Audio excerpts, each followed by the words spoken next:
Everyone assumed that Bollywood has made a comeback when Ruhi hit the theatres, but the real test of whether the Indian audience will come storming into the theatres for pure commercial Hindi films happened this weekend when the Sanjay Gupta written, produced and directed film Mumbai Saga released. The film, which stars JohnAbraham and Emraan Hashmi in lead roles, going head-to-head with each other, is an extension of the genre in which Sanjay Gupta has already done several films. The Sanjay Gupta special or traits are something that the audiences are privy to, but I'll elaborate on that later. The film focuses on Amartya Rao, played by JohnAbraham, and his rise from an ordinary man who takes up guns and the life of crime in order to provide a better future for his brother and rule Mumbai. The film is set in the 80s and 90s as Bombay transforms into Mumbai, and the city was notorious for its gangs and massacres happening in broad daylight. As slowly the gangster gains prominence and influence in the city, he makes many foes that lead to a bounty being placed for 10 crores and cross paths with an encounter specialist in the form of Savarkar, played by Emraan Hashmi, to do everything he can to eliminate Rao.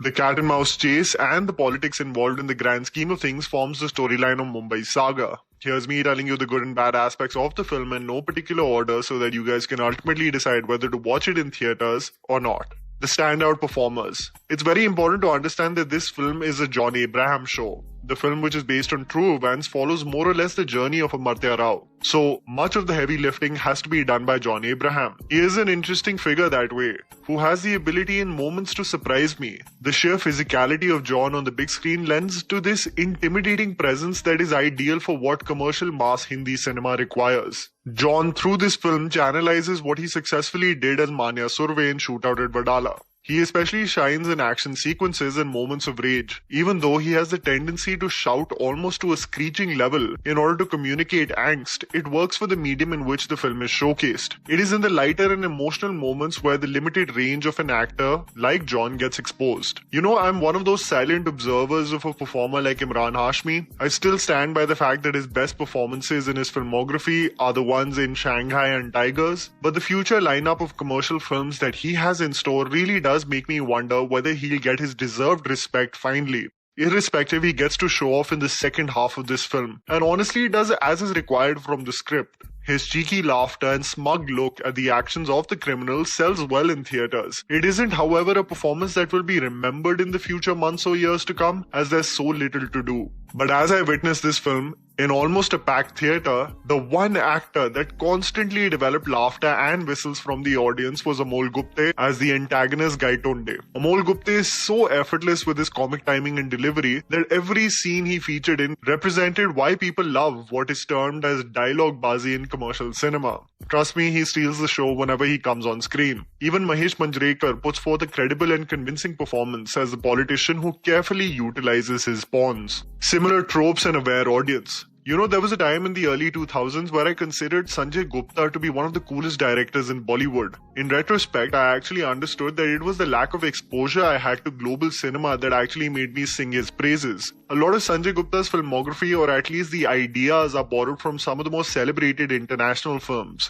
From Kante to Musafir to Zinda, they were all borrowed concepts. But while this is an accepted fact by now, he has made a name for himself with the gangster genre set in Mumbai. What is undeniable, however, is that you have seen this film. It isn't really any different from the mafia or crime thrillers set in Mumbai that you have already seen. Actually, it doesn't come close to even the classics or the commercially successful ones, even the ones Sanjay Gupta himself has created. The film has Sanjay Gupta's staple sepia green tinge visualization, which is rationalized as necessary for the gangster genre. But we have all seen films that communicated the violence, angst and crime of the city of Mumbai without this greenish yellow tinge, and successfully so. I don't understand really the reason for it, but I guess the director will stick to his vision. The film has an over-reliance also on the background music, and the sad case is that the dialogues are also not so hard-hitting or even quotable as memes on Twitter, so a lot of the dialogues are delivered and the BGM kicks in, but the impact is lackluster.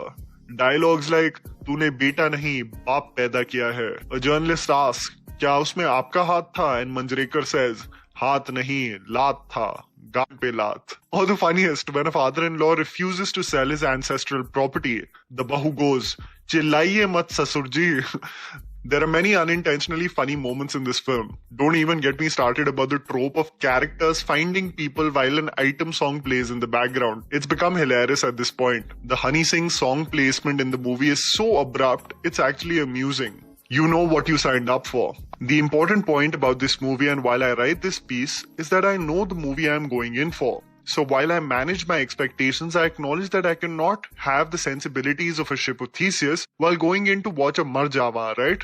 But my only issue is that even while knowing what I'm going in for, I was disappointed at even those commercial tropes. The action in the film has this over-the-top quality of movies like Satyamev Jayate. And while John looks menacing as ever, I'm more of a fan of what he did in films like Force and Rocky Handsome. There is a precision and quality of choreography that was top-notch in those films. This is more or less a lot of people flying around as John just flicks his wrist. Also, you would be naive not to notice that the iconic bathroom action sequence is literally borrowed from the action scene from Mission Impossible Fallout.